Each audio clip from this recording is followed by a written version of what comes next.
শুধু বলেন যে ইলিশ মাছ রান্না করলে তরকারিতে কোনো গন্ধ পায় না, তারা আমার এই রান্নাটা ফলো করবেন। আমি প্রথমে কড়াইয়ে তেল দিয়ে দিয়েছি, পেঁয়াজটা ভেজে নিচ্ছি। এখন মশলাটা কষাবো। দিয়ে দিচ্ছি হলুদের গুঁড়া, দিয়ে দিচ্ছি আমি ধনিয়ার গুঁড়া, দেব মরিচের গুঁড়া, স্বাদ মতো লবণ দিয়ে ভালো করে কষিয়ে পানি দিয়ে আমি মাছটা কষিয়ে নেব। এইভাবে ইলিশ মাছটা কষিয়ে তারপর আপনি তরকারি রান্না করবেন।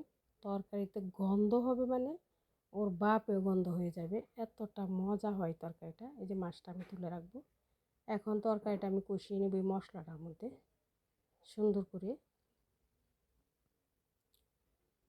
দিয়ে দিলাম সব কিছু, দিয়ে দিয়েছি মুখি পুঁই শাক দিয়ে ভালো করে কষিয়ে আমি পানি দিব, দিয়ে তারপর আমি মাছটা দিয়ে দিব, দিয়ে রান্না করে নেব। এইভাবে যদি আপনি ইলিশ মাছ দিয়ে তরকারি রান্না করেন, এত সুন্দর ঘ্রাণ পাবেন মানে কি কইতাম, মানে মাছ রাইখা শুধু তরকারি খেতে যাবেন, এতটাই মজা। এই যে কষানো হয়ে গেছে, এখন পানি দিয়ে আমি জাল করে তারপর মাছটা দিব। এই যে পাতিলটা খুললে আয়া আমি আরেকটু পানি দিয়ে দিতেছি। এখন এটারে জাল করে নেব।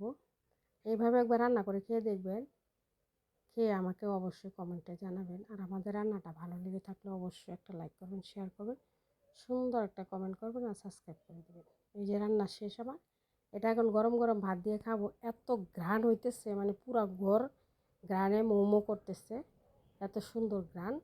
আর আপনার এখন ইলিশ মাছের ঘ্রাণ নেই তরকারিতে।